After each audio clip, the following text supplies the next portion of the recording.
let's learn what lipids is all about. So take note that lipids are organic compounds with one common property. They do not dissolve in water, or all lipids are insoluble in water. However, emulsifiers allow lipids to mix into water. And also, they are hydrophobic because they contain large areas dominated by non-polar carbon-to-carbon and carbon-to-hydrogen bonds. Moreover, lipids are not polymers consisting of long chains of monomers. Instead, they have extremely diverse chemical structure, just like what you can see here in this diagram, and therefore, this becomes now the basis for lipids classification. So in this discussion, we will be dealing with three groups of lipids, such as the triglycerides or fats, the phospholipids, and the steroids.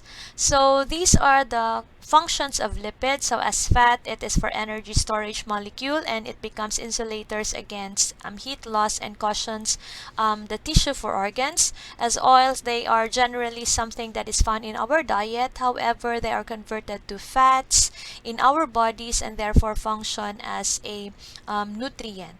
And lipids also is an important component of biological membranes, and they also are the basis of sex hormones that becomes now the messenger molecules and are component of cell membranes, particularly the cholesterol.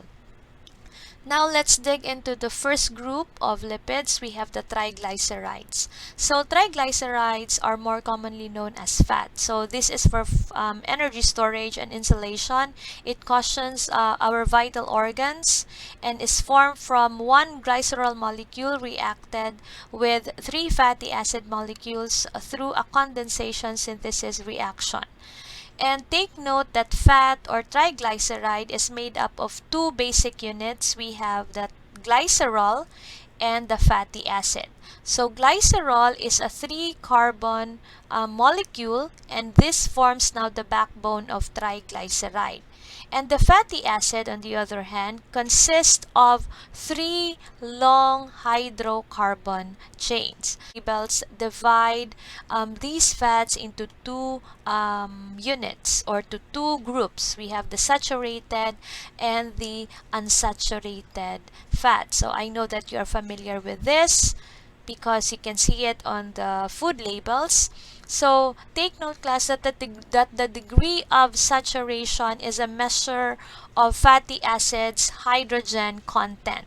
So when we say saturated fatty acid, it means that it contains all the hydrogens it possibly can. So meaning it is saturated with hydrogen.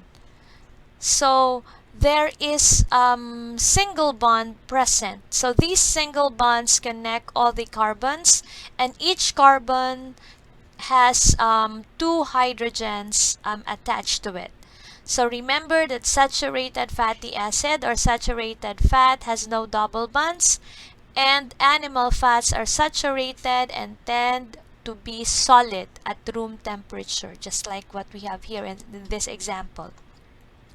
While a fatty acid is unsaturated if it contains at least one double bond between carbon atoms. So unsaturated fatty acid contains one or more double bonds, and these fats are liquid at room temperature. So in this example here, we have polyunsaturated fatty acid because it contains multiple double bonds. We have here 3 double bonds present. So this is a table showing now the types of fats in oil. So we have the saturated fat. So it is a chain of carbon atoms saturated with hydrogen. So meaning there is no double bond present, and it is solid at room temperature. For the monounsaturated fat, it is a chain of carbon atoms with one double bond present, and therefore it is liquid at room temperature. For the polyunsaturated fat, we have a chain of carbon atoms with multiple double bonds, and it is liquid at room temperature. However, we have this what we call the trans fat. which is partially hydrogenated. So partial hydrogenation is a technique that adds hydrogen to the oil to solidify it. So meaning these are liquid oils industrially converted into solids. And trans fat are common in fast foods, fried foods, and many snack products that we have.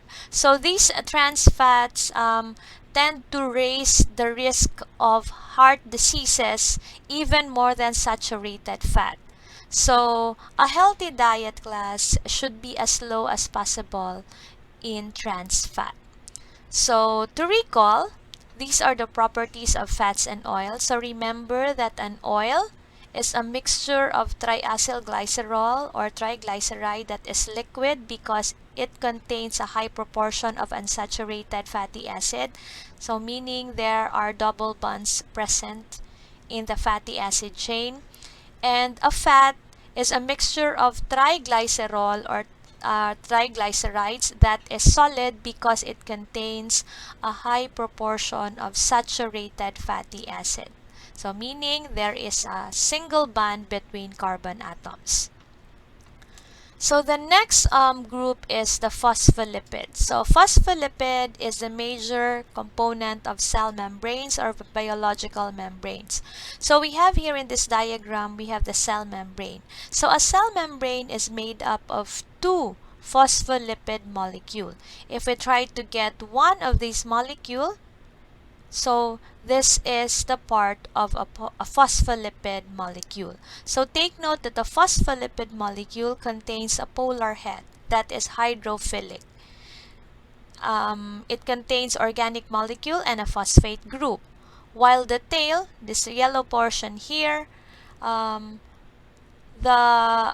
tail is nonpolar and it is hydrophobic. So it is a diglyceride, so meaning it is a glycerol or it contains a glycerol molecule with two fatty acid chain. That's why it is called as diglyceride. So another group is what we call as the steroids. So these are lipids that have 4 interconnected carbon rings, just like what we have here in this example. So these 4 interconnected rings, so we have as an example for steroid, we have the vitamin D, the cortisone, and also as is with cholesterol. So it has 2 biological functions. It is important component of cell membranes which alter membrane fluidity and as a signaling molecule. So cholesterol, class, on the other hand, is a key part in animal cells, in animal cell membranes. So animal cells use cholesterol, just like here in this diagram. It uses cholesterol as a starting material to make other lipids. So it includes now the manufacturing of sex hormones, which is the testosterone and estrogen. So cholesterol is not only bad, but there is what we call also as a good cholesterol.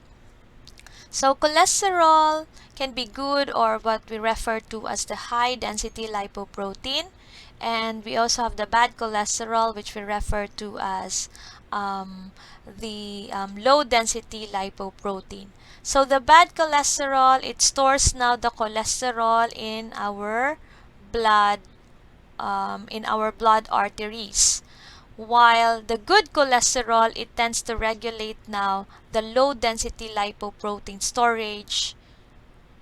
And this high density lipoprotein carries now the cholesterol from the body parts, from other body parts, back to your liver, while the low density lipoprotein or the bad cholesterol transports cholesterol from liver to the tissues of the body. So accumulation of this cholesterol now, which is being carried or transported by this low density lipoprotein, creates now a plaque, or it tends to block now our arteries. So therefore, we have to remember, class, that although cholesterol is essential, take note that unhealthy diet can easily contribute to cholesterol levels that are too high, increasing the risk now of cardiovascular disease, because saturated fats stimulate the liver to produce more cholesterol. So it is also important to limit dietary intake of both saturated fats and cholesterol. Therefore, we have to remember these health facts. Saturated fats are associated with heart disease, and fatty acids promote higher levels of blood cholesterol. Take note that animal fats also contain cholesterol. Plants have